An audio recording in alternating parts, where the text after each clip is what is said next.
बिहार सरकार ने राज्य की यातायात व्यवस्थाओं को बेहतर बनाने के लिए कुल 10,332 नए पदों की स्वीकृति दी है। इन पदों का उद्देश्य ट्रैफिक मैनेजमेंट को सुदृढ़ करना है।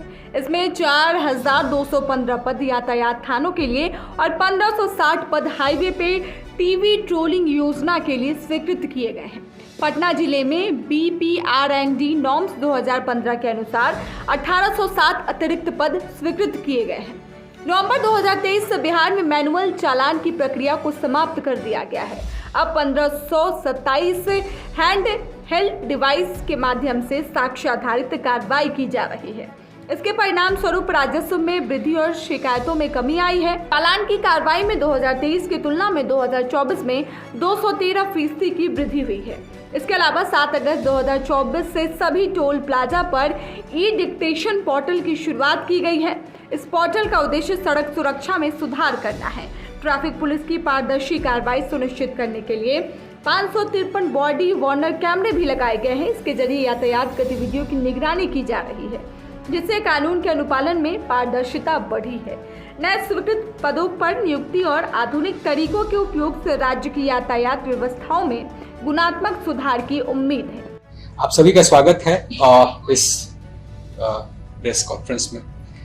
आज मैं आपको बिहार राज्य के अंतर्गत यातायात व्यवस्था को सुदृढ़ करने के कुछ उपाय किए गए उसके बारे में बताना चाहता हूं। पिछले 1 साल से लगातार प्रयासरत रहने के बाद आज बिहार राज्य में कुल 10,332 पदों की स्वीकृति यातायात प्रबंधन के लिए मिल गई है, जो पहले करीब 2-2.5 हजार के आसपास हुआ करती थी। पूर्व से 12 जिलों में जो स्वीकृत यातायात बल था, उसके अलावा प्रदेश के अन्य 28 जिलों में भी यातायात बल की स्वीकृति मिल गई है और इसके तहत करीब 4,215 बल नया क्रिएट हुआ है। उसी तरीके से हाईवे पेट्रोलिंग योजना के तहत भी 1,560 अतिरिक्त यातायात बलों की स्वीकृति प्राप्त हुई है। यहाँ मैं बताना चाहता हूँ कि हमारा प्रयास रहा है और सुप्रीम कोर्ट की कमिटी है जो रोड सेफ्टी पे काम करती है, उसकी यह अनुशंसा रही है कि जिलों में यातायात प्रबंधन हेतु BPRND द्वारा तय किए गए मानक के अनुसार बल उपलब्ध हो। तो इस दृष्टिकोण से पटना जिले में ये अचीवमेंट प्राप्त कर लिया गया है और ये बल जो है करीब 850 जो हुआ करता था, अब बढ़ करके वो 2600 के आसपास पटना जिले के लिए बल स्वीकृति प्राप्त हो गई है। तो आपको याद होगा कि पहले हम लोगों ने यातायात बल का जुरिस्डिक्शन पूरे जिले में स्थानांतरित ये करवाया था, एक्सपैंड करवाया था। पहले ये केवल म्युनिसिपल लिमिट तक सीमित था। तो उसके मद्देनज़र इस बल वृद्धि का बहुत ज़्यादा महत्व है और हम सही ढंग से पूरे जिले में जो है यातायात संधारण में अपनी महत्वपूर्ण भूमिका निभा सकेंगे। ये बल स्वीकृति तो हो गई है, लेकिन बल में जिला पुलिस में रिक्तियों की संख्या अभी एक स्तर तक है, करीब 30% के स्तर तक है और इस सिलसिले में आपको याद होगा कि करीब 21,000 कांस्टेबल्स की नियुक्ति की प्रक्रिया चल रही है। इनकी नियुक्ति होते ही हमें उम्मीद है कि सभी जगह पे ऑप्टिमम बल उपलब्ध करा दिया जाएगा सभी जिलों में और यातायात प्रबंधन में उससे मदद मिलेगी। दूसरी तरफ हम लोगों ने हैंडहेल्ड डिवाइस की चर्चा आपसे पहले की थी और नवंबर 2023 से यातायात नियमों के उल्लंघन के विरुद्ध मैनुअल चालान को बंद करते हुए हैंडहेल्ड डिवाइस के माध्यम से चालानिंग की प्रक्रिया शुरू की गई थी। अभी राज्य में सभी जिलों में मिला करके कुल 1,527 हैंडहेल्ड डिवाइस उपलब्ध कराए गए हैं, जो मूलतः न्यूनतम मानवीय हस्तक्षेप और साक्ष्य आधारित कार्रवाई में हमारी मदद करते हैं और इसके चलते इस चालानिंग प्रक्रिया में शिकायतों में काफ़ी कमी आई है। साक्ष्य आधारित होने से इसके कॉम्प्लायंस लेवल पे भी काफ़ी अच्छी वृद्धि देखी गई है।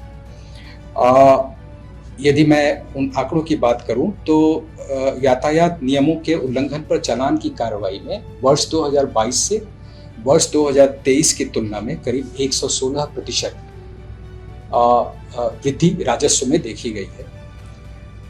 और यदि मैं वर्ष 2023 में जनवरी से जुलाई तक का आंकड़ा को कंपेयर करूं वर्ष 2024 में जनवरी से जुलाई तक के आंकड़े को, तो इसमें करीब करीब 213% राजस्व वृद्धि देखी गई है। हमारा फोकस राजस्व वृद्धि का नहीं है, बल्कि हमारा फोकस इस मामले में पर्याप्त डिटरेंस क्रिएट करने का है, उत्पन्न करने का है, ताकि जो सड़क सुरक्षा के दृष्टिकोण से और ट्रैफिक रेगुलेशन प्रॉपर हो इसके दृष्टिकोण से जो आम नागरिक है, जो सड़क यूज़र है, वो नियमों का सही ढंग से पालन करे।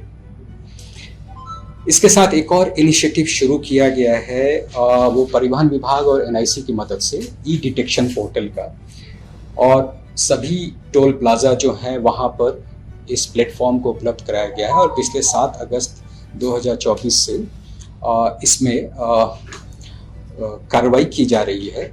आपको मैं बता दूं कि 7 से 14 अगस्त तक जो यातायात नियमों के उल्लंघन के मामले होते हैं टोल प्लाजा के माध्यम से, इसमें मूलतः जो डॉक्यूमेंट आधारित ऑफेंसेस होते हैं उसको कवर किया जाता है, और इसके माध्यम से करीब करीब 7 दिनों में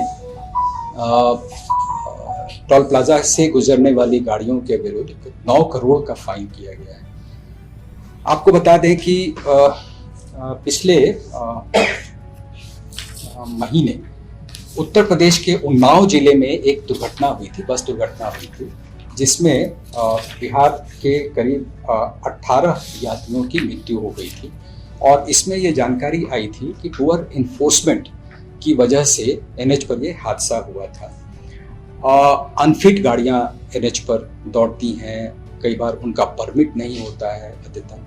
तो इन सब ये ई डिटेक्शन पोर्टल का जो इनिशिएटिव है उसके माध्यम से ऐसी गाड़ियों को पकड़ा जा सकेगा और उन पर डिटरेंट कार्रवाई की जा सकेगी, जिसका मकसद अल्टीमेटली ये है कि एनएच पर जो फिट गाड़ियां हैं वो दौड़ें, अनफिट गाड़ियां एनएच से बाहर हो जाएं। तो ये एक तरह से सड़क सुरक्षा में हमारा जो लक्ष्य है उसको प्राप्ति में मदद करेगा। एक और इनिशिएटिव हम लोगों ने लिया है, आपको अभी पटना जिले में ये दिखाई दे रहा होगा। एक साथ करीब 500 body worn camera traffic police को उपलब्ध कराए गए हैं, और उनको वर्दी पर इस बॉडी वॉर्न कैमरे को ड्यूटी के दौरान पहनने की ताकीद की गई है। इससे जो है यातायात नियमों के उल्लंघन के मामले में जो कार्रवाई है उसमें पारदर्शिता बढ़ाने का हमारा लक्ष्य है। दूसरी तरफ कई बार ऐसा होता है कि यातायात नियमों का अनुपालन कराने के क्रम में जो है वाहन चालकों की तरफ से भी कई बार ऐसी शिकायतें होती हैं। तो बॉडी वॉर्न कैमरा जो है वो पुलिसकर्मी जो यातायात ड्यूटी में तैनात हैं उनके लिए कानूनी ढाल के रूप में भी काम करेगा। तो संक्षेप में मैं यही कहना चाहूँगा कि यातायात बलों में बलों में जो वृद्धि की स्वीकृति मिली है उसके हिसाब से विभिन्न जिलों में यातायात बल की पदस्थापना हो जाने से राज्य की यातायात व्यवस्था में गुणात्मक सुधार की हम अपेक्षा रखते हैं, और साथ ही सड़क सुरक्षा के दृष्टिकोण से भी हम इसमें अच्छी उपलब्धि की आशा रखते हैं।